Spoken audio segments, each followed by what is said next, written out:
जब जयदेव महाप्रभु पहुंचे और श्री जगन्नाथ महाप्रभु का दर्शन करते हुए गा रहे थे, श्रित कमला कूच मंडल धृत कुंडल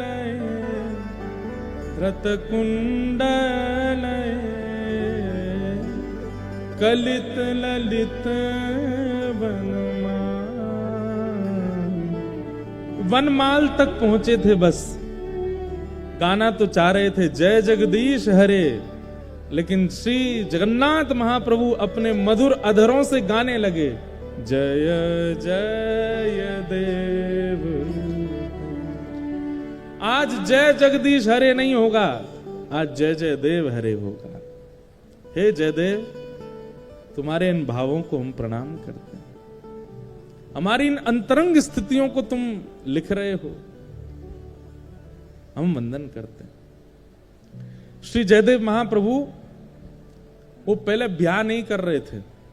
इधर देखो, ध्यान से सुनो, सबको आवाज आ रही है हमारी? किसी को नहीं आ रही हो तो हाथ ऊपर करो। सबको आ रही है ना? हाँ, तो ध्यान से सुनो। जयदेव महाप्रभु पहले ब्याह नहीं कर रहे थे, और ये निश्चित होता है कि जिसके अंदर भक्ति मात्रा में आ जाती है वो ब्याह से भागता है। वो संसार के विषयों से कहीं ना कहीं स्वयं को बचाता है। तो जयदेव महाप्रभु, आपके माता पिता जो थे वो बाल्यकाल में ही चले गए थे। तो बचपन से ही आप जगन्नाथ महाप्रभु को ही अपने माता पिता मानते थे। जब जगन्नाथ भगवान का इन्होंने दर्शन किया, तो दर्शन करने के बाद में इनके मन में भाव आया कि मैं एक नियम धारण कर लेता हूं। क्या? मैं इतना विरक्त भाव में रहूंगा, वृक्ष के नीचे रहा करूंगा, और एक रात जिस वृक्ष के नीचे रहा, दूसरी रात उस वृक्ष के नीचे नहीं रहूंगा। ऐसा नियम बना लिया जयदेव महाप्रभु ने। गीत गोविंद इतना प्रिय लेखनी से नहीं बना है, इतना प्रिय शब्दों से नहीं बना है, इतना प्रिय जगन्नाथ जी को रचयिता की वजह से बना है। शब्द तो संस्कृत के हैं, मैं भी लिख सकता हूं, आप भी लिख सकते हो। कई बार सब्जी अच्छी नहीं बनी है, लेकिन किसने बनाई है? पत्नी ने बनाई है, तो अच्छी बतानी पड़ती है। कैसी बनी? बहुत अच्छी बनी, बहुत बढ़िया बनी है। अरे चलो, पत्नी तो रोज बनाती है, पति ने बनाई है। हाँ, पति कभी कभी भोजन रसोई घर में घुस जाता है तो गैस चूल्हा सब घबरा जाते हैं, बोले आज हमारी शामत है, आ गया, अब बनाएगा कुछ। तो जब पति रसोई घर में जाता, उस दिन सबसे ज्यादा खुश होती है पत्नी, और बच्चे तो कूदते रहते, आज पिताजी बनाएंगे कुछ। तो पतिदेव कैसा भी भोजन बनावे, पत्नी जब पाती है तो क्या कहती? बहुत अच्छा बना, बहुत अच्छा, सब कुछ। पत्नी को पता चल जाता है इसमें नमक कम है, नींबू भी कम है, थोड़ी सी मिर्च ज्यादा हो गई है। बच्चों को कहती है नहीं नहीं, इसका पेट भरा, इसको मैं दोबारा खिलाऊंगी। वो फिर बाद में सही करके बच्चों को खिलाती है, लेकिन पति से क्या बोलती है? बहुत अच्छा बना है। मतलब सामग्री से कई बार प्रेम नहीं होता है, सामग्री बनाने वाले से प्रेम होता है। महाप्रभु जगन्नाथ जी को सामग्री तो बहुत प्रस्तुत करने वाले हैं, पर प्रस्तुत करने वाला कैसा है, उससे ठाकुर जी को सामग्री अच्छी लगती है। ये गीत गोविंद इतना प्रिय क्यों है ठाकुर जी को? क्योंकि जयदेव महाप्रभु, और उन जयदेव महाप्रभु ने ऐसा नियम बना लिया कि मैं एक वृक्ष के नीचे एक रात रुकूंगा और अगले दिन दूसरे वृक्ष के नीचे चला जाया करूंगा।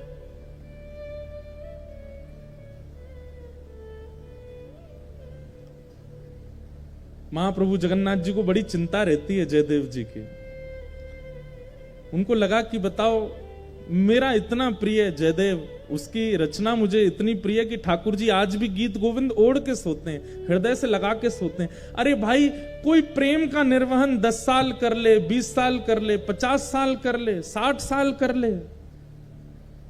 श्री जगन्नाथ महाप्रभु 1000 साल से अपने प्रेम का निर्वहन कर रहे हैं। एक भी रात पिछले 1000 सालों में ऐसी नहीं गई है जिसमें महाप्रभु जगन्नाथ जी गीत गोविंद को लपेट करके ना सोए हों। हर रात गीत गोविंद को अपने हृदय से लगा के सोते हैं।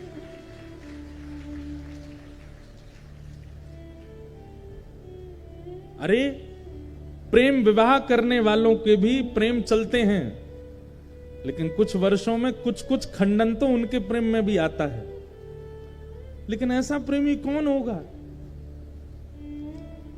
महाप्रभु जगन्नाथ जी सोते ही नहीं है बिना गीत गोविंद के। जब तक गीत गोविंद का पाठ नहीं होता नहीं सोते। और केवल जगन्नाथ जी नहीं, बद्रीनाथ चले जाओ, वहां पर भी गीत गोविंद का पाठ होता है, द्वारिका में भी गीत गोविंद का पाठ होता है। गीत गोविंद रात में सुनेंगे तभी ठाकुर जी को नींद आती है, तभी सोते हैं। क्योंकि रचयिता जयदेव है। और वो जयदेव हैं कैसे? उन्होंने नियम ले लिया कि मैं एक वृक्ष के नीचे एक रात रहूंगा, अगले दिन दूसरे वृक्ष के नीचे सोते थे। इतना संग्रह भी नहीं किया कि कहीं मैं एक वृक्ष के नीचे 4 दिन रहा तो ऐसा ना हो जाए कि ये वृक्ष और ये स्थान मेरा है। लेकिन महाप्रभु जी को चिंता होती है, जयदेव महाप्रभु की। मेरा जयदेव एक वृक्ष के नीचे सोता है। इतनी बड़ी रचना गीत गोविंद करने वाला एक वृक्ष के नीचे सोता है। तभी श्री जगन्नाथ जी ने एक योजना बनाई।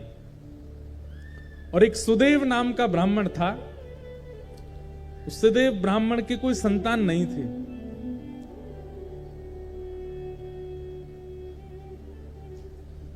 सब लोग बहुत ध्यान से सुनो, बहुत अच्छी कथा है। ठाकुर जी पहले ही योजना बना लेते हैं। तो सुदेव ब्राह्मण के पहले कोई संतान नहीं थी।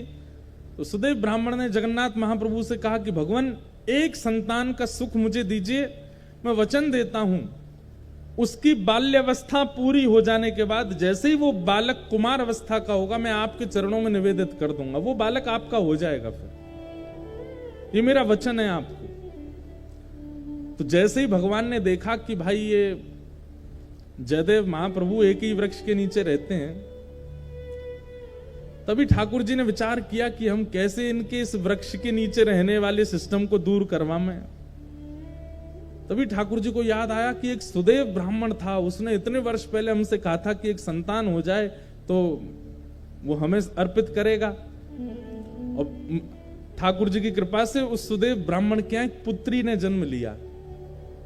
महाप्रभु जी ने विचार किया कि उसकी पुत्री अब विवाह के योग्य हो गई है। महाप्रभु जी ने उसको स्वप्न दिया सुदेव ब्राह्मण को, और स्वप्न में जाकर के उसको याद दिलाया, तुमने हमसे कहा था एक संतान होगी तो तुम हमको अर्पित करोगे, तुम्हारी बेटी हुई, अब भूल गए अपना वचन। अगले दिन ही सुदेव अपनी बेटी लेकर के महाप्रभु जगन्नाथ जी के सामने गया। जय जय, मेरी धृष्टता क्षमा, मैं भूल गया था कि पुत्री आपको अर्पित करनी। मेरी पुत्री, आप इसको स्वीकार करो। जैसे ही उसने प्रणाम किया, महाप्रभु जगन्नाथ जी उसके अंतस्थ में आ गए और बोलने लगे। बोले अब ये हमारी हो गई तो हम जहां जाएंगे वहां इसको लेके जाओ, हम जहां चाहेंगे वहां इसको दे आओ। बोले आज्ञा करो।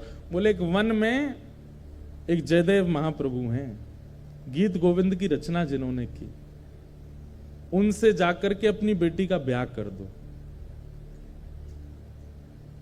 पद्मावती नाम था उनका। तो सुदेव ब्राह्मण बोला, भगवान वन में रहते हैं, बेटी। बोले अब ये तुम्हारी बेटी नहीं तो तुम चिंता क्यों कर रहे हो? तुम्हारी बेटी होती तुम चिंता करते ना कि जमाई हमारा कैसा, घर है कि नहीं है, परिवार है कि नहीं, संपत्ति। अब तो ये हमारी हो गई, तो अब इसके पिता हम हैं, हम इसके लिए योग्य वर ढूंढ चुके हैं, उससे जाके ब्याह करो इसका। और जो आज्ञा भगवान, बिल्कुल संशय नहीं है मेरे चित्त में, मैं ब्याह कर दूंगा। और जाते जाते जगन्नाथ महाप्रभु, सुनो, तुम अपनी बेटी लेकर के संबंध कराने आए हो, ऐसा बिल्कुल मत बोलना। ये कहना महाप्रभु जगन्नाथ जी ने भेजा है और उन्होंने ही आज्ञा की है कि आपको इनसे ब्याह करना पड़ेगा। ठाकुर जी को कितनी चिंता हो रही है कि जयदेव जी का घर बन जाए, जयदेव जी की झोंपड़ी हो जाए। सुदेव ब्राह्मण अपनी पुत्री पद्मावती को लेकर के पहुंचे। श्री जयदेव महाप्रभु एक वृक्ष के नीचे बैठे थे तो प्रणाम किया। जयदेव महाप्रभु कहिए भगवान कैसे आना हुआ? बोले भगवान आप सुयोग्य हैं और मेरी बेटी आपके बिल्कुल योग्य है, मैं अपनी पुत्री का आपसे विवाह करने के लिए आया हूं। और ये मैं अपनी पुत्री का विवाह करने इस भाव से नहीं आया कि मैं इनका पिता हूं। महाप्रभु जगन्नाथ जी ने मुझे स्वप्न देकर के आज्ञा दी कि आप इनको स्वीकार करो। जयदेव महाप्रभु उठ खड़े हुए, हंस करके बोले जगन्नाथ प्रभु तो बोलेंगे ही, खुद ने तो 16,108 किए हैं, उनको क्या कमी है? वो तो 10-5 हजार और कर लें तो भी उनको कोई दिक्कत नहीं, वो तो कर्तुम अन्यथा कर्तुम समर्थ परमेश्वर हैं, वो संभाल भी सकते हैं। पर मैं कैसे संभालूंगा इनको? मैं तो एक वृक्ष के नीचे एक रात रहता हूं, फिर दूसरे वृक्ष के नीचे दूसरी रात गुजारता हूं, तीसरे मेरा कोई ठिकाना नहीं है। और भाई इनको रखने के लिए तो बहुत व्यवस्थाएं करनी पड़ जाएंगी, मेरे भजन में बाधा हो जाएगी, मेरे चित्त में इतना भाव प्रेम नहीं उमड़ पाएगा फिर ठाकुर जी के प्रति। क्षमा करें महाप्रभु, भले ही जगन्नाथ जी ने इनको भेजा। अब देखो ये अधिकार प्रेमी व्यक्ति को प्राप्त होता है। हम आप होते तो घबरा जाते, ओहो जगन्नाथ जी ने कहा है फिर तो मानना पड़ेगा, फिर तो करना पड़ेगा, फिर तो स्वीकार होना ही चाहिए। लेकिन जयदेव महाप्रभु इतने जानते हैं ठाकुर जी को, इतना प्रेम है उनका, बोले महाप्रभु जी से कहो कहीं और व्यवस्था देखें इनके लिए, बाकी सारी आज्ञा उनकी स्वीकार है पर ये स्वीकार नहीं है, हम बयान नहीं कर पाएंगे।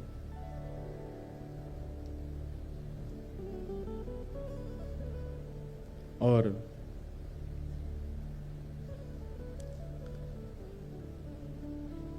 श्री जयदेव महाप्रभु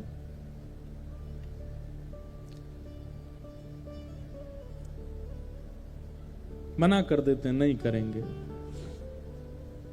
अरे आप कैसे व्यक्ति हैं, महाप्रभु जी की आज्ञा नहीं मान रहे हो, जगन्नाथ जी की आज्ञा नहीं मान रहे हो? बोले हमें स्वीकार है, हम बिना आज्ञा के ही रह लेंगे, लेकिन ये नहीं करेंगे।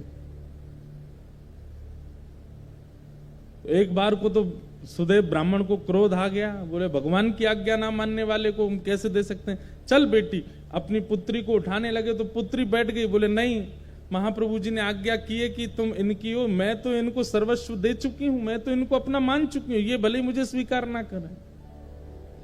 पिताजी अब आपका कर्तव्य नहीं है, मेरे परम पिता जगन्नाथ जी ने मुझे इनको सौंपा है, अब मैं इन्हीं की हूं, चाहे मुझे स्वीकार करें चाहे नहीं करें। जयदेव महाप्रभु बोले वाह, ऐसा समर्पण तो हमने नहीं देखा भैया। अरे तुम्हारे पिता कह रहे हैं चलो तुम, बोले नहीं महाप्रभु जी ने आपको अर्पित किया, तो मैं आपकी।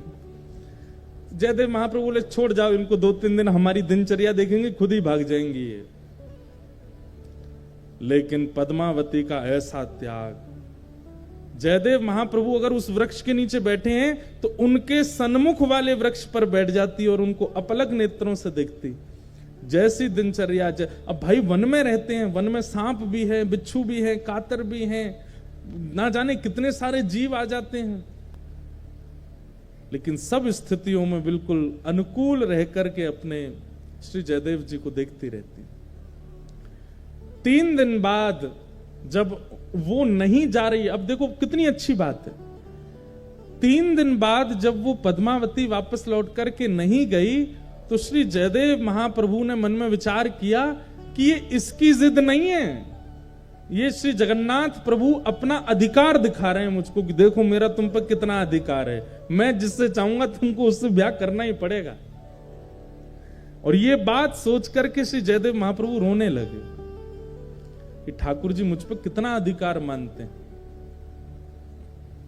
कि मेरे 5 बार मना करने पर भी ये कन्या अपनी स्थान से हिल नहीं रही। इसकी सामर्थ्य नहीं है कि ये वन में रह सके, इसकी सामर्थ्य नहीं है वृक्ष के नीचे रह सके, इसने कहां तपस्या देखी है, लेकिन इसको ये सामर्थ्य कौन प्रदान कर रहा है? महाप्रभु जी।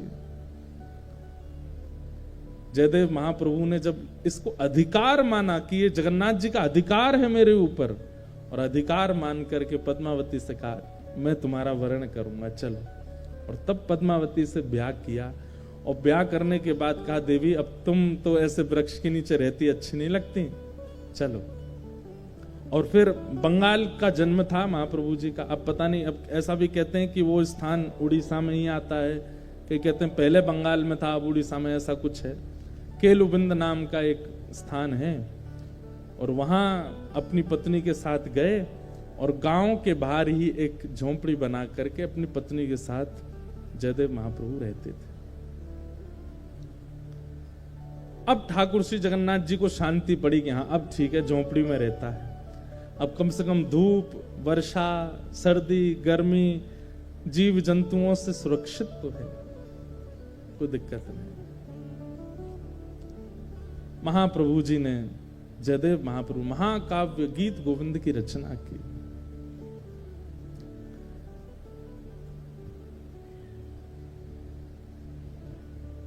और ऐसा कहीं कहीं वर्णन आता है कि जयदेव महाप्रभु बोलते थे और उनकी पत्नी जो पद्मावती थी वो लिखती थी, वो उनसे लिखवाने का क्रिया करते थे।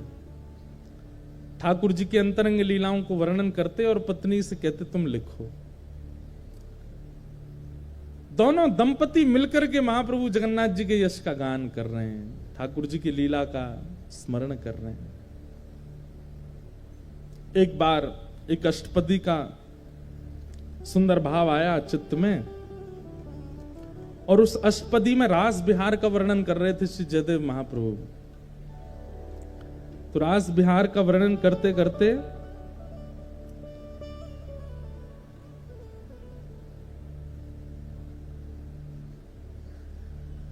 वदसि यदि किंचिदपि दंतरुचि कौमुदी हरति दरति मिरत मति घोरम।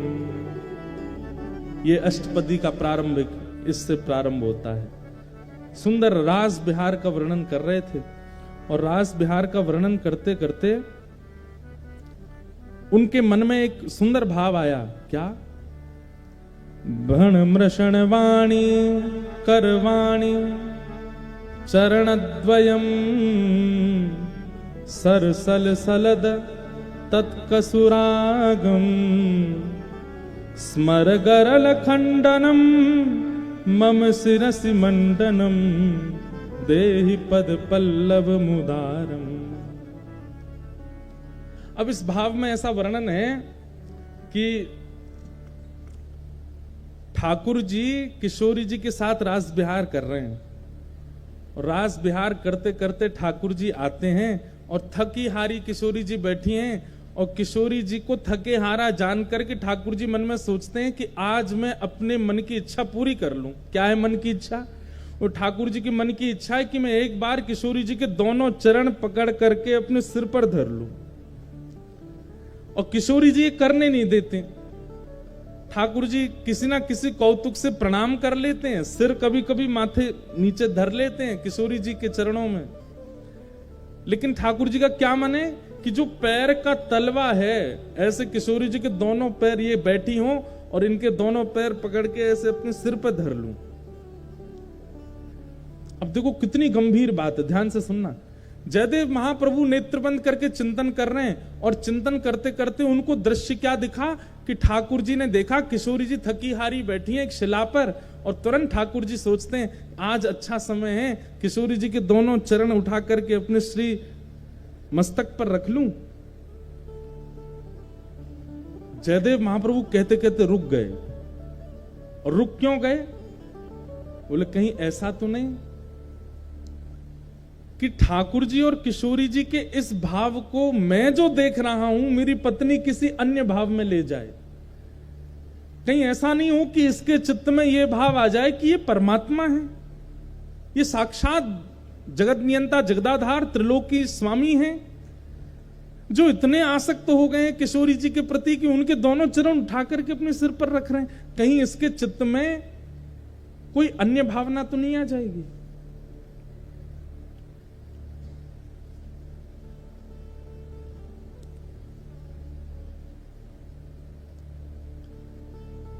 बोलते बोलते जयदेव महाप्रभु रुक गए और तुरंत मन में विचार किया कि मैं अपना नित्य क्रम करे आता हूं, और इसको मैं थोड़ा परिवर्तित करके बोलूंगा, ऐसा कोई भावना आवे जिससे इसके चित्त में कोई दुर्भाव प्रकट हो जाए।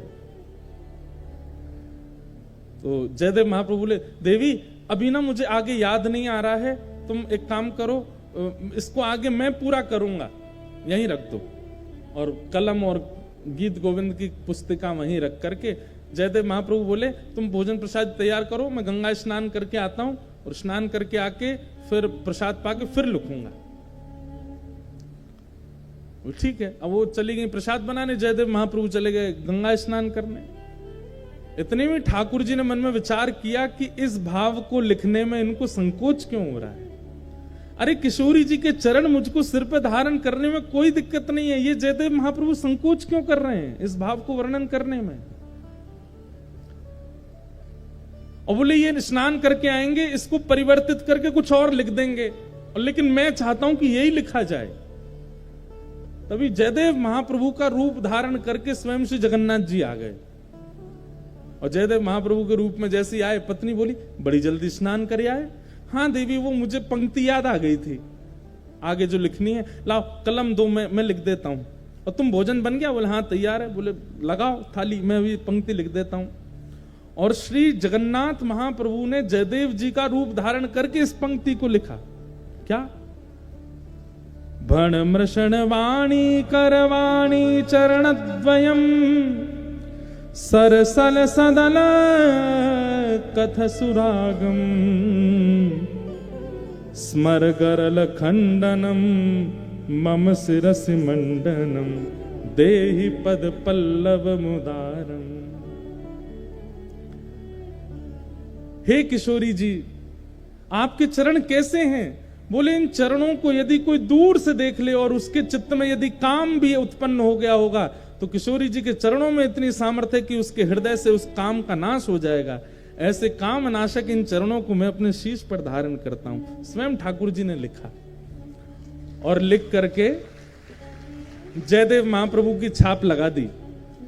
जयति जयदेव कवि भारती भूषितम मानिनी जननि तिशातम। जयदेव महाप्रभु की छाप लगा करके और पूरी पंक्ति पूरी करके, देवी भोजन लगाओ। पत्नी ने, पद्मावती ने भोजन बनाया, ठाकुर जी ने प्रेम से पाया। और नियम था पद्मावती का कि जयदेव महाप्रभु पाते फिर उसी थाली में जो बच जाता उसमें ही थोड़ा परोस के पाती थी। आज ठाकुर जी ने अपना अधरामृत दे दिया पद्मावती को, और पद्मावती ने प्रेम से उसी में ही दाल भात मिला करके पाया। आज तो ऐसा अद्भुत, आज पद्मावती बोली ऐसा लगता है मेरे हाथों में लक्ष्मी आ गई है। कितना सुंदर स्वाद, ऐसा लगता है जगन्नाथ महाप्रभु का भात पा रही हूं क्या। बड़े आनंद में निमग्न होकर के एक एक कोर पा रही थी। तभी जयदेव, असली जयदेव आ गए। और वो जयदेव कहां गए? बोले देवी मैंने तो बहुत पा लिया, अब मैं सोने कक्ष में जा रहा हूं, तुम पालो। जगन्नाथ जी तो चले गए भीतर कक्ष में, असली जयदेव जी आए। आकर के अपनी पत्नी को देखा, वाह देवी इतनी जोर की भूख लगी कि आज हमसे पहले ही पा लिया आपने। पद्मावती बोली क्या कह रहे हैं? बोले तुम रोज हमको पवाती हो, फिर हमारे बात पाती हो, आज हमसे पहले ही पा रही हो। पद्मावती बोली कुछ खा पी लिए हैं क्या आप? अरे अभी अभी तो आप प्रसाद पाके सोने गए थे, आपका जो बचा थाल में वही मैं पा रही हूं। जयदेव महाप्रभु बोले मैं तो तब का गया गंगा स्नान करके और संध्या वंदन करके अब लौटा हूं, मैं कहां प्रसाद पाया मैंने अभी। अरे आप थोड़ी देर पहले आ तो गए थे, बोले मुझे पंक्ति याद आ गई है, जल्दी कलम दो, और तुरंत आप लिखने बैठ गए और लिख करके आज बड़े खुश हो रहे थे, बड़े आनंद से अपना ही नाम गा रहे थे, वाह जयदेव कह रहे थे। और फिर प्रसाद प्रेम से आपने पाया और सोने गए हो भीतर, पीछे से निकल के फिर आ गए हो बाहर, ये क्या लीला कर रहे हो आज? जयदेव महाप्रभु बोले मैं पंक्ति लिखने आया था। बोले हाँ कहां है? गीत गोविंद काव्य। बोले वो वहीं जहां आप रखते वहीं रखा है। तुरंत दौड़ करके गए और जैसे ही उस पंक्ति को देखा, जिस पंक्ति को लिखने में संकोच जयदेव महाप्रभु कर रहे थे, सुंदर अक्षरों में श्री जगन्नाथ जी अपने हाथों से लिख करके गए। और जब अंतिम पंक्ति पढ़ी, जयति जयदेव कवि भारती, जयदेव की जय जय हो, जो भारत में ऐसा भूषण रत्न जयदेव प्रकट हुआ उसकी जय जय हो। अब अपने प्रति ये मान सम्मान महाप्रभु जी के द्वारा सुन करके देख करके जयदेव जी रो पड़े। तुरंत पत्नी से बोले चलो जगन्नाथपुरी। महाप्रभु जी के सन्मुख आकर के इतना रोए, नाथ आप कितना स्नेह देते हैं, कितना प्रेम करते हैं, सर्व भावों से आपने मुझे युक्त कर दिया है। मैंने क्या दिया आपको? केवल शब्द ही तो प्रकट कर रहा हूं, इससे अधिक तो मैं कुछ करता नहीं आपके लिए। ना कभी कोई रत्न चढ़ाए हो, ना कभी कोई भेष चढ़ाया हो, ना कभी महाप्रसाद लगाया हो, ना कभी 56 भोग का कोई मनोरथ जगन्नाथपुरी में कोई विशेष उत्सव किया हो, कुछ नहीं। दूर बैठा बैठा केवल शब्द प्रस्तुत करता हूं और आप इतने प्रसन्न हो जाते हैं। जयदेव महाप्रभु को देख करके जगन्नाथ जी कहते हैं ये सबसे प्रिय भोग है मेरा, जब कोई भक्त अपने शब्द प्रकट करता है, ये मुझे सबसे ज्यादा प्रिय लगता है। इसलिए भैया ये गीत गोविंद महाकाव्य, इसको सामान्य स्तुति मत समझिएगा। ना तो शरीर के रोग दूर होंगे, ना घर परिवार के कलेश दूर होंगे। गीत गोविंद कोई हनुमान चालीसा की तरह पाठ नहीं करना, भूत पिशाच निकट नहीं आवे, महावीर जब नाम सुनावे। गीत गोविंद तो प्रेम लक्षणा भक्ति प्रदान करता है। ऐसे गीत गोविंद को हम बारंबार प्रणाम करते हैं और जयदेव महाप्रभु के प्यारे श्री जगन्नाथ जी को बारंबार वंदन करते हैं कि आप इतने कृपालु हैं कि इतनी सहज अक्षरों पर आप प्रसन्न हो जाते हैं।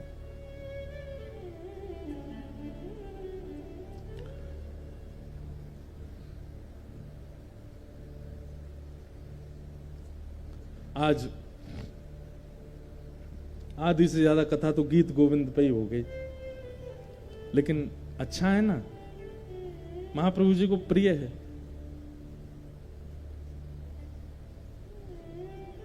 अद्भुत है। बोलो जगन्नाथ महाप्रभु की जय।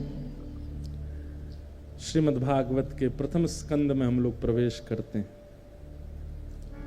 जन्माद्यस्य यतोऽन्वयादितरतश्चार्थे स्वविज्ञस्वराट् तेने ब्रह्म हृदय आदिकवये मुह्यन्ति यत्सूरयः तेजो वारिमृदां यथा विनिमयो यत्र त्रिशर्गो मृषा धाम्ना स्वेन सदा निरस्तकुहकं सत्यं परं धीमहि।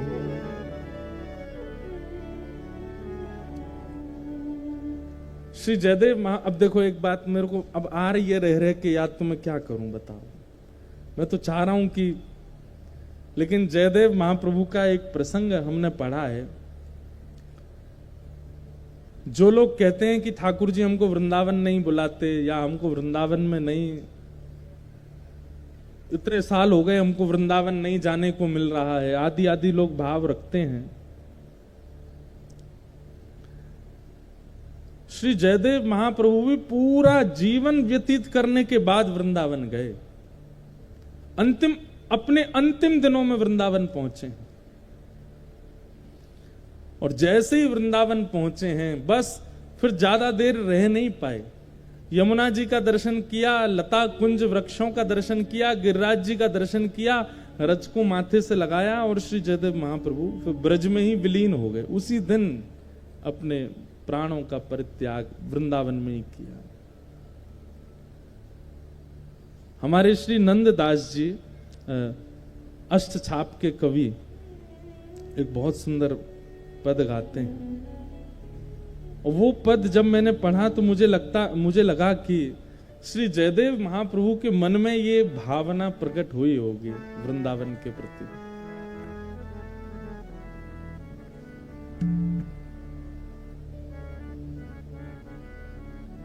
क्यों ना भये हम मोर वृंदावन, क्यों ना भये हम मोर वृंदावन, क्यों ना भये हम मोर वृंदावन, क्यों ना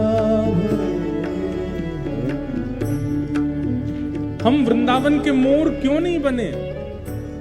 अरे मानव भले ही हम कहीं भी बने, बंगाल में जन्म हुआ, उड़ीसा में जन्म हुआ, गुजरात में जन्मे, महाराष्ट्र में जन्मे, राजस्थान में जन्मे, हे किशोरी जी हम पर आपने कृपा क्यों नहीं की? हमको वृंदावन का मोर ही बना देते, बानर ही बना देते, चैंटी ही बना देते। एक व्याकुलता श्री जयदेव महाप्रभु के मन में वृंदावन को देख करके हुई कि भले ही महाप्रभु जी मुझे प्राप्त हो गए, सब कुछ मुझे प्राप्त हुआ, लेकिन वृंदावन अंत में क्यों मिला? हाँ क्यों ना भय हम मोर वृंदावन, क्यों ना भय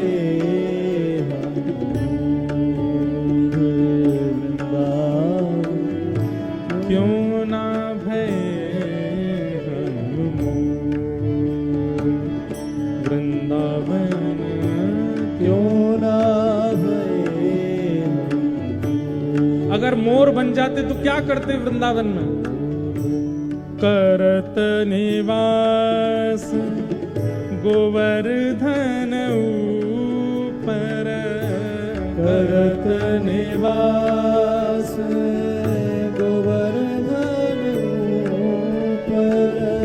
करत निवास गोवर्धन ऊपर, करत निवास गोवर्धन और निरखत नंद किशोर,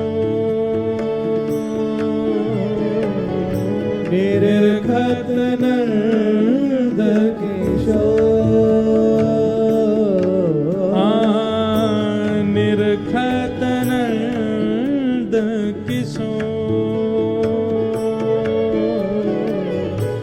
निर्खत नंद किशोर, वृंदावन क्यों ना भय हम मोर, वृंदावन क्यों ना भय। देखो ये पद मुझे नहीं गाना है, ये मेरे लिए है भी नहीं है, आपके लिए है, लेकिन दुर्भाग्य मुझे मैं ही गा रहा हूं, आपको गाना चाहिए। हम तो वृंदावन के मानव हैं, हमको मोर क्यों बनना? हम तो वहां जन्म के इंसान बन के आए। हम पे तो इतनी बड़ी कृपा है ठाकुर जी की, किशोरी जी की बहुत बड़ी कृपा है, जगन्नाथ महाप्रभु की बहुत बड़ी कृपा। इतनी कृपा किसी पर हो नहीं सकती जितनी इस दास पर। भगवान करे कोई की नजर नहीं लग जाए।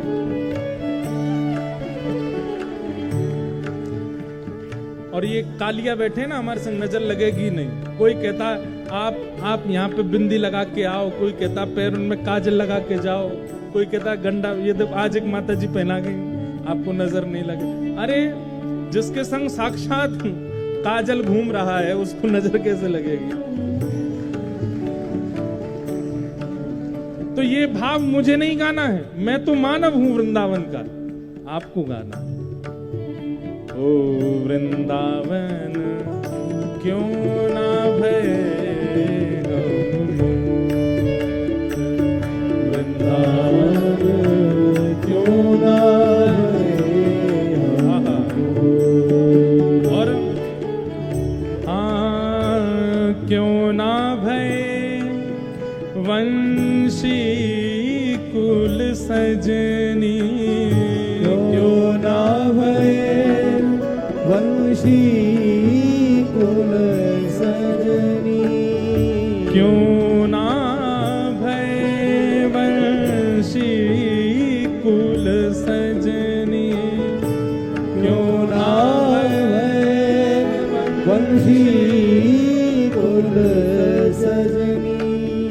अधर पिबत घन घोर,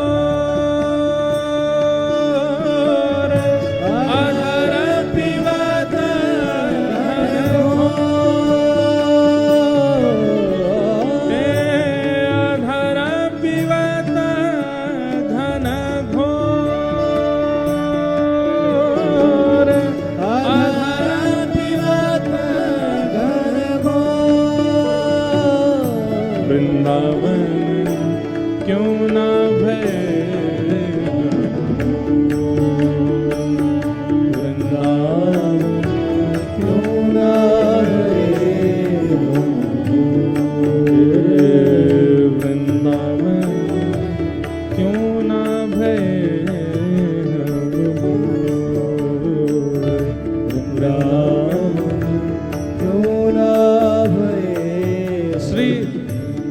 जयदेव महाप्रभु मानो यही विचार कर रहे हैं, काश हम मोर बन गए होते, गिरिराज जी पर रहते, निरंतर श्री कृष्ण को निहारते रहते।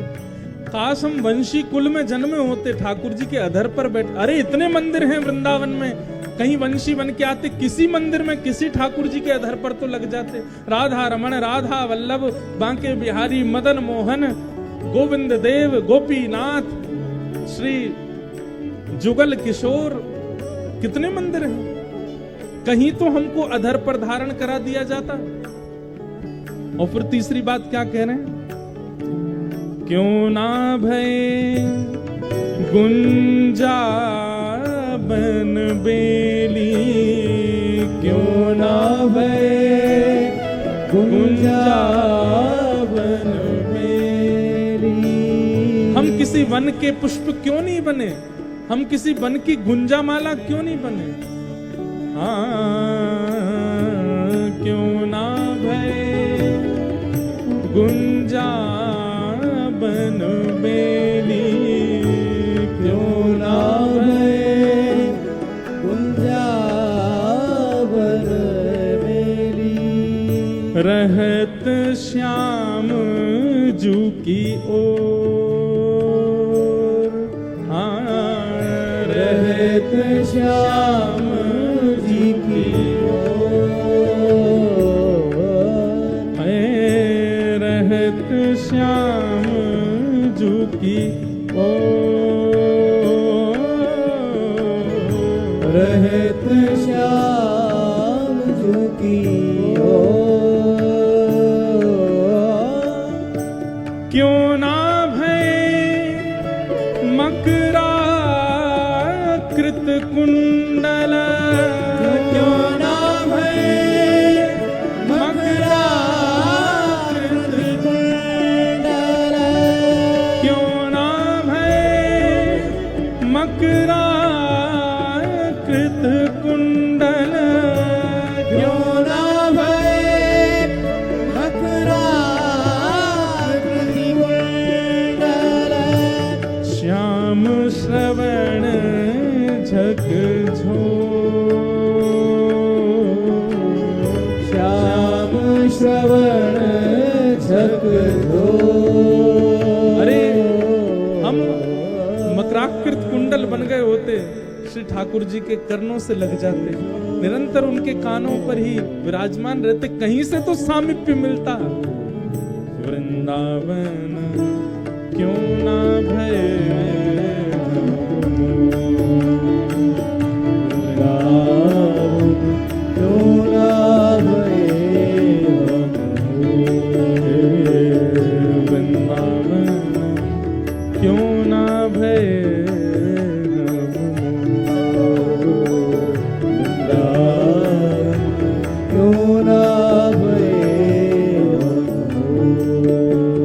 परमानंदास जी का पद है।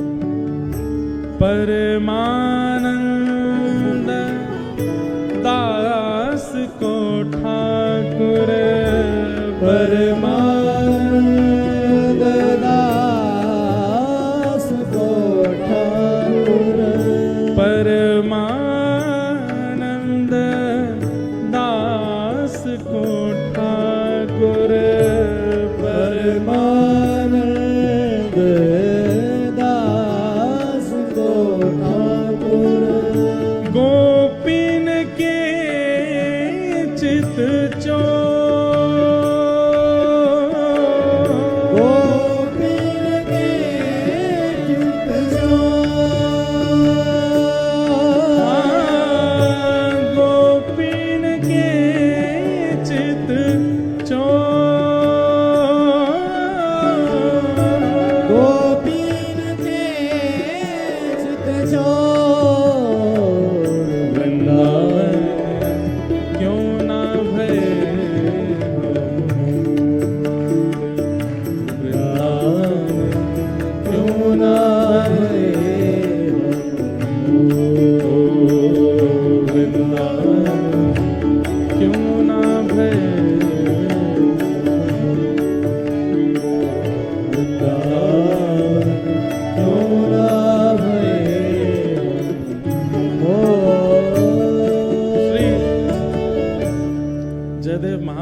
उनके चित्त में ये भाव प्रकट हुआ।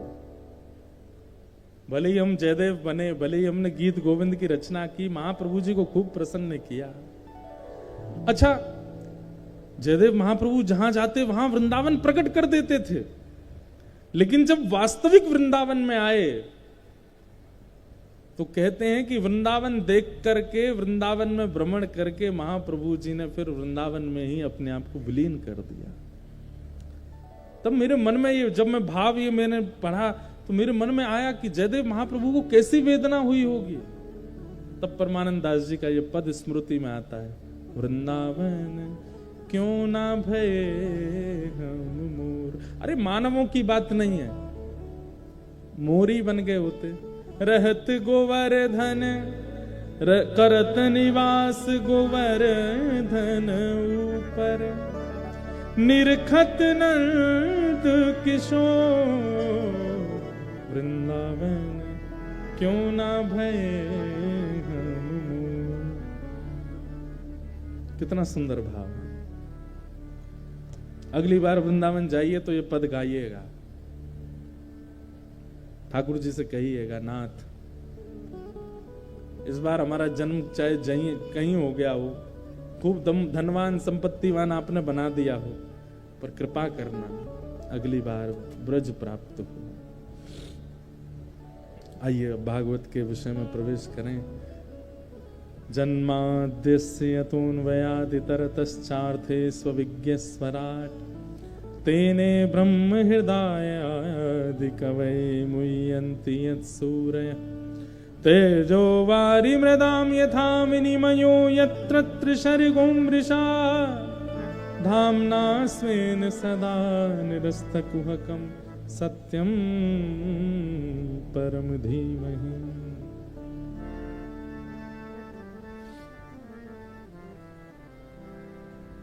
जो प्रभु जन्म मृत्यु से परे हैं, जो अविज्ञ हैं, अनविज्ञ नहीं, सब जानते हैं। महाप्रभु जगन्नाथ जी का जब आप दर्शन करने के लिए जानते हैं, आप इस बात को बिल्कुल विश्वास करके जाया कीजिए कि आपकी स्थिति उनको पता है। इसलिए कोई प्रेम भाव चित्त में आता है तो बोल दीजिए, कोई अनुमति चाहिए तो बोल दीजिए, लेकिन शिकायतें मत कीजिए ठाकुर जी से। हमारे वृंदावन में एक महापुरुष हुए, उनका नाम था श्री कोकिल साईं, भक्त श्री कोकिल साईं। वो अपने ठाकुर जी के दर्शन किसी को नहीं कराते थे। पता है क्यों? बोले ये जीवात्मा कहीं मेरे लाल जी के पास जाके कुछ मांग ना ले, कहीं अपनी जीवन की सुख समृद्धि मांगेगा, लेकिन मेरे ठाकुर जी से कुछ मांगे ना। इसलिए जैसे कोई आदमी उनके पास आता, अरे आप महापुरुष हैं, हम पर थोड़ी सी कृपा कर दीजिए, तो उसको ले जाकर के बैठाते, भोजन कराते, पानी पिलाते, ठंडा पिलाते, और उसको धन की जरूरत होती, धन भी नहीं, आप अपने ठाकुर जी का दर्शन करा दो, हम तो उनसे ही प्रार्थना, नहीं उनके पास मत जाइयो लाला, ले तो जितने पैसा चाहिए तुम होते ले जा, भोजन प्रसाद पाओ, धन लेकर के यहां से चलते बनो, ठाकुर जी के पास मत जाओ। अपने ठाकुर जी का दर्शन नहीं कराते थे। क्यों? कि कहीं कुछ जीव मांग ना ले, उनसे छुपा के रखते। और उनके पास में एक जानकी जी का एक स्वरूप था, जानकी जी की सेवा करते, भोग लगाते, और फिर पगड़ी पहनते थे, पगड़ी में ही जानकी जी को विराजमान कर लेते थे, चुपचाप यहीं बैठे रहो। उनको कोकिल इसलिए कहा जाता था कि वो जब ध्यान लगाते थे तो कोयल का रूप धारण करके अशोक वाटिका में बैठी हुई सीता जी, जो राम जी के विरह में रहती थी, उनके पास चले जाते और वहां जाकर के सीता जी को सुख प्रदान करते थे। कैसे भक्त हुए देखो। आज से 50-60 वर्ष पहले हुए। उनके हर स्मृति महोत्सव में मैं सेवा के लिए जाता हूं, कथा के लिए। क्या सेवा ली उन्होंने कि जब उनको रामायण जी में पता चला कि अशोक वाटिका में, लंका में सीता जी बहुत विरह में रहती थी राम जी के में, तो उनको ये बात सुन के इतना कष्ट हुआ कि श्री जी को इतना विरह होता था। तो उन्होंने क्या सेवा ली कि नेत्र बंद करके ध्यान लगा करके और रामायण जी के उस पुष्प अशोक वाटिका में जाते और अशोक वाटिका में जाकर के विरही सीता जी को सुख प्रदान करते। उनको राम जी की लीला सुनाते, राम जी की चर्चा सुनाते, राम जी के मधुर भाव सुनाते, सीता जी हंस जाती, खिलखिला जाती, तब लौट करके वापस आते। उनका वह पूरा ग्रंथ लिखा भी है हमारे श्री स्वामी अखंडानंद जी महाराज ने। ऐसे थे भक्त श्री कोकिल जी, अपने ठाकुर जी का दर्शन नहीं कराते थे। क्यों? कोई जीव कुछ मांग ना ले। क्यों? क्योंकि ठाकुर जी अविज्ञ हैं, अनविज्ञ नहीं है, वो सब जानते हैं, उन्हें बताने की आवश्यकता नहीं है। नाथ मेरे जीवन में ये कष्ट है, मेरी पत्नी नहीं सुनती, बच्चे नहीं मानते, या पति ऐसे हैं, या परिवार ऐसा है, मेरा व्यापार ऐसा चल रहा है, क्या कहना आपको? लोग बाग हमसे मिलने आते हैं तो बाकी के सब लोग तो प्रेम लक्षणा भक्ति मांगते हैं, ठाकुर जी की सेवा मांगते हैं, पर कई लोगों को लगता है कि ये भी बाबा जी हैं, कुछ दे देंगे, काम वाम बढ़िया होगा। हमारे महाराज जी, हमारे घुटनों में बहुत दर्द रहता है तो हम हमारे पंडित जी की ओर इशारा, मैंने कि ये जानते हैं इस दर्द को, इनके पास जाओ। एक आई माता जी, महाराज जी, मैंने कहा हाँ, मेरी जीभ से स्वाद चला गया है। मैंने कि लाओ काला नमक झोंक दूं ये सब क्या ऐसी चीजें क्यों कहनी है? ठाकुर जी से और ठाकुर जी के जनों से तो केवल भक्ति की याचना करो। आप अपने जीवन के संकटों से अपने प्रारब्ध से हो, ठाकुर जी को जाके क्यों सुनाना है? सब मंगल होगा। चार थे स्वविज्ञ स्वराट, ठाकुर जी अविज्ञ हैं, अनविज्ञ नहीं है, सब जानते हैं। तेने ब्रह्म हृदय आदि कवै मुह्यन्ति सूरय, जो आदि कवि ब्रह्मा को भी अपनी लीला पर मोहित कर लेते हैं, इंद्र को भी गिरिराज धारण करके अपनी लीला पर मोहित कर लेते हैं। धामना स्वेन न सदा निरस्त कुहकम सत्यम परम धीमहि। ऐसे परम सत्य परमात्मा को हम बारंबार प्रणाम करते हैं, जिनके पृथ्वी जल अग्नि वायु आकाश भी अधीन है। जयदेव महाप्रभु आज प्रारंभ में आ गए ना, तो बार बार आ रहे हैं। एक जयदेव महाप्रभु के जीवन की घटना, आपके जब पिताजी बाल अवस्था में ही चले गए तो कई लोगों तो सिंपैथी लेके जाते हैं, अरे बेचारे बिना माता पिता के हो गए। लेकिन कई चतुर लोग ऐसे होते हैं, वो उसका गलत फायदा उठाते हैं। एक गांव का एक व्यक्ति था, उसने जयदेव महाप्रभु के पास जाके झूठे दस्तावेज दिखा के कहा, तुम्हारे पिताजी ने मुझसे इतने रुपए उधार लिए थे, अब बताओ कौन लौटाएगा? तुम्हारे पिताजी तो चले गए। जयदेव जी छोटे ही थे तब। आप बोले, मेरे पास में जगह संपत्ति तो नहीं है, मैं कैसे दूं आपको पैसे? एक ही तरीका, घर खाली करो अपना, ये हमको दे दो। जयदेव महाप्रभु, हम कहां जाएंगे फिर? बोले, अब तुम वो देख लो कहां जाओगे, ये भाई हमको तो पैसा चाहिए हमारा। तो जयदेव महाप्रभु बोले, जिसमें ठाकुर जी की इच्छा होगी। और उनका बहुत दिन से मन भी था कि मैं जगन्नाथपुरी जाऊं, तो उन्होंने मन बना लिया कि हम तो महाप्रभु जगन्नाथ जी के पास चले जाएंगे, घर इसको दे देते हैं, पिताजी ले गए होंगे उधार। जैसे ही उन्होंने घर अपना उसके हवाले किया, बोले ले लीजिए भैया इसको, ये आपका है। इतने में ही वो जो व्यक्ति आया था चतुर, उसकी बहन दौड़ी दौड़ी आई और कहा, भैया जल्दी चलो। बोले, क्यों? हमारे घर में आग लग गई है, पूरा घर जल रहा है, पानी डालने से भी नहीं बुझ रही है, खूब प्रयास करने से भी नहीं बुझ रही है। जयदेव महाप्रभु ने इस बात को सुना तो उस व्यक्ति से पहले महाप्रभु जी दौड़े, और जैसे उसके घर में प्रवेश किया तो कहते हैं, महाप्रभु जी के पैर रखते ही अग्निदेव जो रोष में आ गए थे कि तुम जयदेव के साथ ऐसा कैसे कर सकते हो। जयदेव महाप्रभु को देख करके अपने आप अग्नि शांत, बिना किसी प्रयास की अग्नि शांत हो गई। तब उस व्यक्ति को लगा कि भाई ये सामान्य जीव नहीं, पृथ्वी जल अग्नि वायु और आकाश, ये पंच तत्व ये ठाकुर जी के अधीन है। एक बात कह दें, बुरा नहीं मानिएगा, ठाकुर जी को कभी अगर रोष होता है ना आप पर, तो इन पांचों के जरिए ही बताएंगे। कई बार इन पांचों के ही रूप में ठाकुर जी कई बार अपना रोष प्रकट करते हैं। वैसे ठाकुर जी पे इतना समय नहीं कि वो हम पे रोष करें, ठाकुर जी पे कहां समय है? इतने ब्रह्मांड के नायक, इतने बड़े ब्रह्मा, उनको हम पता होगा कि ये कोई जीव है? उन पर समय कहां है हम पर रोष करने का? लेकिन फिर भी जब हमारे अपराध बहुत ज्यादा हो जाते हैं तो कभी कभी ठाकुर जी रोष इसी भाव में करते हैं। अब पता क्या होगा, कल मेरे पास में पत्र आएंगे, महाराज जी एक बार हम जल गए थे तो ठाकुर जी गुस्सा हो गए हमसे। महाराज जी एक बार हम डूबते डूबते बचे तो उसका मतलब ठाकुर, अब जो भी हुआ हो, हम उस समय तो सफाई देते देते यही कहेंगे, नहीं नहीं इसमें कोई, लेकिन आज हम स्पष्ट बोल रहे हैं, पंच तत्वों से यदि किसी भी प्रकार की सूक्ष्म हानि होती है उसमें ठाकुर जी का संकेत समझना चाहिए और तुरंत क्षमा मांगनी चाहिए कि नाथ मुझसे अपराध हुआ। और क्या अपराध हुआ? जो नेत्र बंद करने पर अपराध बार बार नेत्रों के आगे घूम रहा हो, समझ जाना यही अपराध है। उसके सुधार के लिए क्या प्रायश्चित हो सकता है, कीजिए।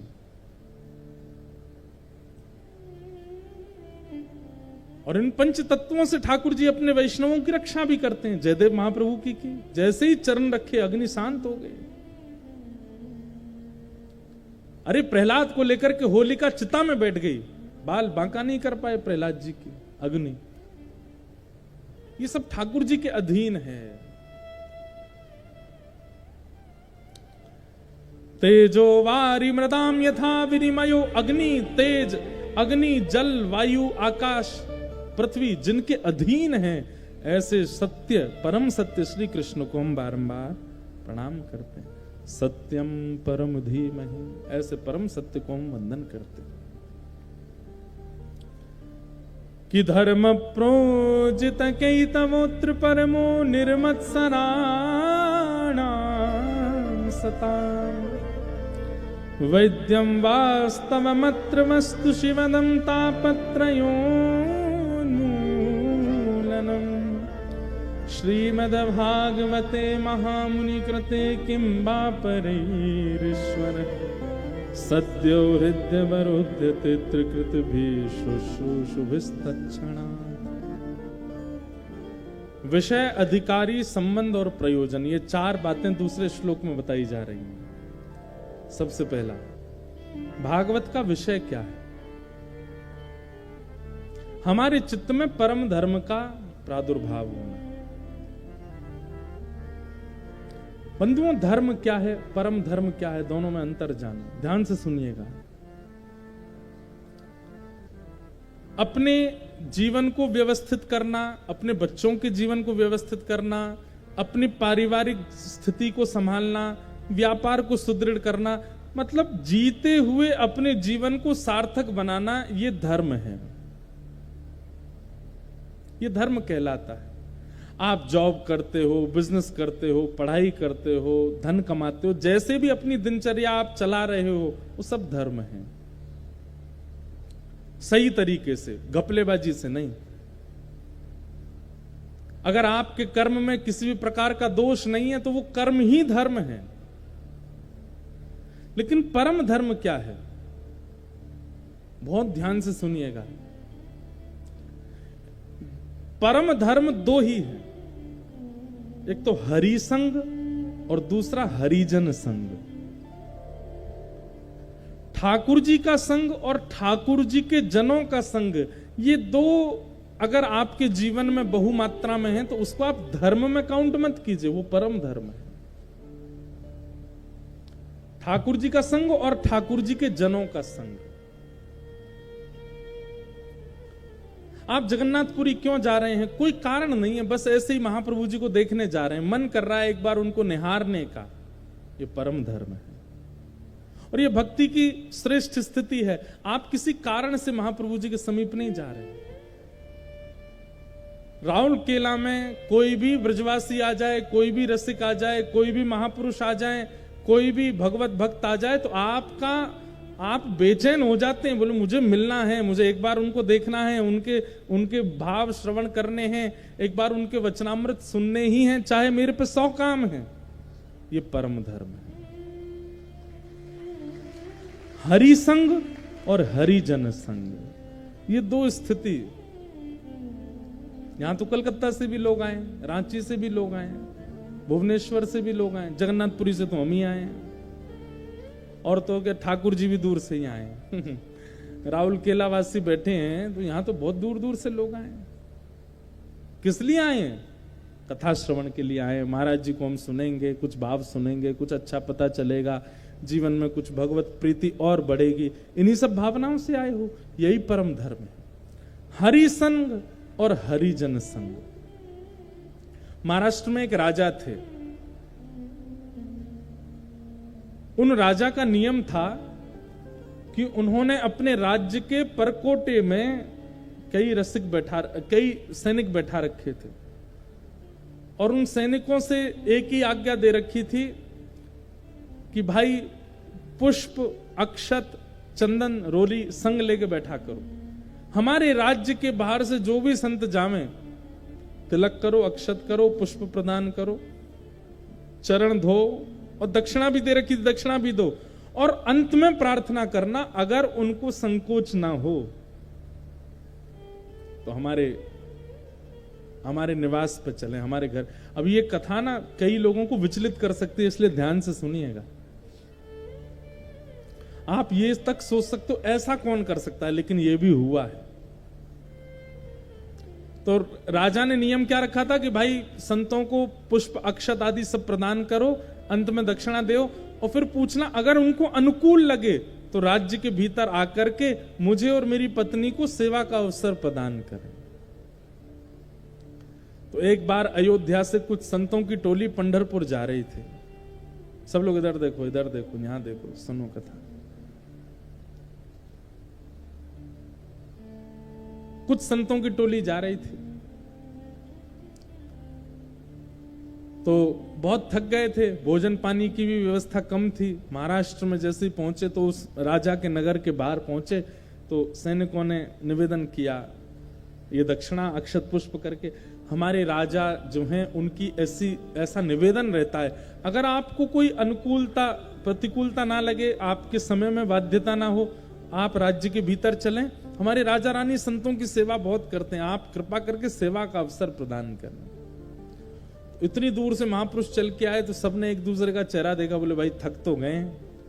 और राजा जब कह रहा है कि सेवा करेगा तो चलते हैं, पंढरपुर जाना है, एकादशी पर हमको पहुंचना, और एकादशी में अभी 5-6 दिन हैं, तब तक राजा के यहां रुक जाते हैं।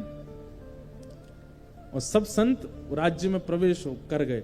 राजा को पता चला कि अयोध्या के संत आए, तो महाराज क्षण भर में ही उसने पूरे नगर को सजा दिया, अपने यहां उत्तम व्यवस्था कर दी, पुष्प मंगाए, गुलाब जल का छिड़काव करवा दिया, इत्र छिड़कवा दिए, ढोल नगाड़े बजवाने लगा, मंगल वाद्य बजने लगे, और महाराज राजा अपना मुकुट उतार करके संतों के चरणों में नतमस्तक हो गया, रानी भी नतमस्तक हो गई। और उन सब संतों को एक सुंदर व्यवस्था में ले गए, वहां कहा यहां रहिए, प्रेम से आप लोग पाइए। 3-4 दिन इतनी सेवा की, मतलब मानो जैसे इशारे देखता था। संतों के चेहरे पर अगर शुष्कता दिखती तो राजा रोता रोता पहुंच जाता, मुझसे कोई अपराध हो गया, हमने सेवा में कोई कमी छोड़ी, नहीं तो आप बड़े उदास से बैठे हो, क्या बात है? नहीं, आपको बताना पड़ेगा। इतनी ज्यादा सेवा की उसने संतों की कि संत उसको हृदय से आशीर्वाद देते। 4 दिन व्यतीत हो गए तो एक दिन संतों के मुखिया ने राजा से कहा, राजन अब हम कल यहां से प्रस्थान करेंगे। जैसे ही संतों ने कहा हम प्रस्थान करेंगे, सुनकर के सुनते ही राजा बेहोश होकर गिर पड़ा वहीं पे। रानी दौड़ी दौड़ी आई, संत घबरा के बोले इनको क्या हो गया? बोले भगवान आपने क्या कहा? बोले हमने कहा हम कल जाएंगे, सुनते बेहोश हो गए। बोले ये मेरे पति देव हैं, ऐसा मेरा सौभाग्य कि मुझे ऐसे पति मिले। ये संतों से दूर नहीं रह पाते, उनकी सेवा से उनके चित्त में कभी भरता नहीं है, सदा सेवा में ही रत रहना चाहते हैं।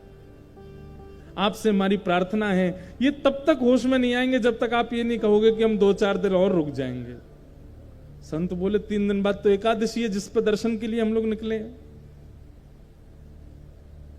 तो संतों ने विचार किया, बोले भैया ये होश में आना जरूरी है, एकादशी तो 15 दिन बाद फिर आएगी। तो संतों ने कहा, भैया राजन, हम तुम्हारे हाथ जोड़ते हैं, हम 3-4 दिन और रुक जाएंगे, तुम होश में आ। इतने में ही राजा को होश आ गया। बोले, आप मुझे छोड़ के मत जाइएगा, मैं आपके चरणों में प्रणाम करता हूं, आप मुझे छोड़ के नहीं जाइए।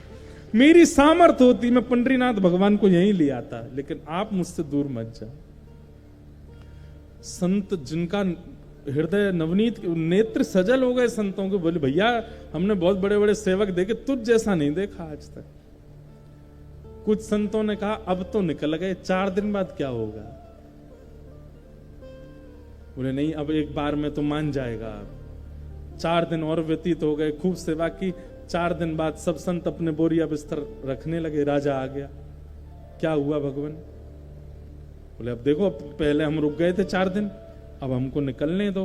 अब 15 दिन बाद एकादशी आएगी, आज एकादशी, अब हम चलते हैं, अब जाएंगे पंढरपुर में, 10-5 दिन रहेंगे, फिर एकादशी दर्शन करेंगे ठाकुर जी का, फिर निकलेंगे अयोध्या। वो तो फिर मूर्छित होके गिर पड़ा। रानी दौड़ी दौड़ी आई, खूब अच्छा, वो होश में आता ही नहीं है। वैद्य उसके पैर मलते हैं, काढ़ा पिलाते हैं, मुंह पे छिड़काव करते हैं, उसकी श्वास ही चली जाती है।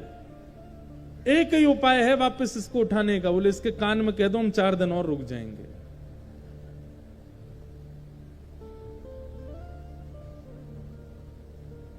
संतों ने कहा, भैया हम 5 दिन और रुक जाएंगे, उठ जाओ। तो सुनते ही उठ के बैठ जाओ, आप मुझे छोड़ के मत जाना। अभी तो हमें ये थोड़ी हंसी आ रही है, लेकिन इसकी गंभीरता जानिएगा।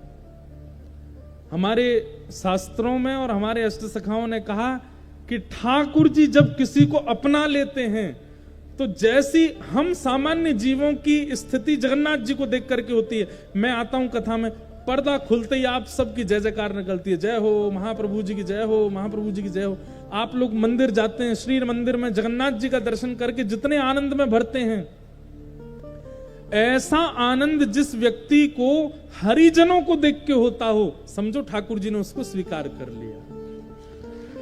वो राजा परिपूर्ण रूप से ठाकुर जी के द्वारा स्वीकार किया जा चुका है, इसलिए उसकी ऐसी स्थिति है कि वो मूर्छित हो जाता है संतों के जाने की बात सुनकर के। संतों ने मीटिंग करी आपस में, बोले अब क्या करें, यहां से तो जाना मुश्किल है। बोले, सेवा में कोई कमी नहीं है, खाना पीना रहना सहना सब बहुत अच्छा, हमारे तो नियम बहुत अच्छे, पर भैया पंढरपुर दर्शन भी तो करना है, जिसके लिए हम लोग निकले और जिसके लिए हम लोग संन्यास लिया कि हमें राजकीय व्यवस्थाएं ना देखनी पड़े, बहुत बढ़िया बढ़िया भोजन ना खा, इसीलिए तो हम लोग विरक्त हुए, और यहां वही हो रहा है। संतों ने कहा, एक काम करो। बोले, क्या? बिना बताए निकल जाओ, चुपके से निकल जाओ। तो मुखिया जी बोले जिसको हम बता देते हैं कि हम चले जाएंगे तो मूर्छित हो जाता है, बिन बताए हम निकल तो जाएंगे यहां से, लेकिन उसके प्राण चले जाएंगे, इतना मुझे विश्वास है कि वो जीवित नहीं बचेगा। संतों ने रानी को बुलाया और रानी को बुला करके कहा, बोले, देवी अब हम क्या करें, हमें बताओ। पंढरपुर जाना है और हम विरक्त हैं, हम लोगों को राजकीय व्यवस्थाओं में रहने की ज्यादा अनुमति नहीं है। हम समझते हैं तुम्हारी पति की स्थिति कैसी है, पर हम पर भी तो देखो, हमें कोई अव्यवस्था नहीं है, सब कुछ बहुत बढ़िया, लेकिन ये हमारी विरक्त धर्म का निर्वहन नहीं हो रहा है। अरे जहां 5 रात्रि से ज्यादा एक छत के नीचे रहना नहीं चाहिए विरक्त को, ये नियम है, और हमको यहां भी पड़े पड़े 20 दिन हो गए, कैसे जाएं तुम बताओ। तो पत्नी कहती, रानी कहती, अब तो एक ही तरीका है। क्या? अगर हमारे घर में सूतक हो जाए, अशुद्धि हो जाए, सूतक समझते हैं ना, सूतक हो जाए तो ही ऐसी स्थिति बन सकती है कि आप यहां की कोई चीज स्वीकार नहीं करोगे, फिर आप पूरे राज्य में सूतक लगेगा राजा के यहां सूतक है तो आपको तभी एक तरीका है कि आप यहां से जा सकते हो, और सूतक तब लगेगा जब कोई अपने प्राण त्यागे। राजा सब वो जो महात्मा थे, हमें यहां से जाने के लिए किसी के प्राण जाने पड़ेंगे, आपके घर में जब सूतक लगेगा तभी नहीं, बोले और कोई तरीका नहीं है, बोले हमारे पतिदेव आपको जाने देंगे नहीं, और आप लोग अगर बिना बताए चले गए तो उनके प्राण चले जाएंगे।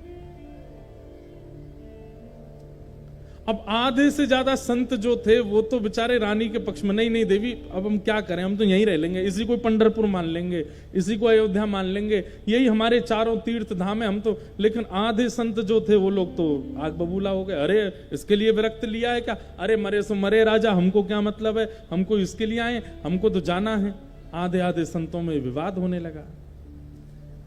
रानी ने कहा 2 दिन रुक जाइए, मैं कुछ और उपाय ढूंढती हूं। आप लोग विश्वास नहीं करेंगे लेकिन यह हुआ है।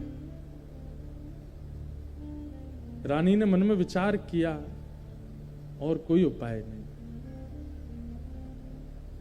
और अपने एक छोटे पुत्र को विष दे दिया। बोले ये प्राण त्यागेगा, हमारे घर में सूतक लगेगा परिवार में, तब राजा वाध्य हो जाएंगे कि यही एक उपाय है और कोई उपाय नहीं है।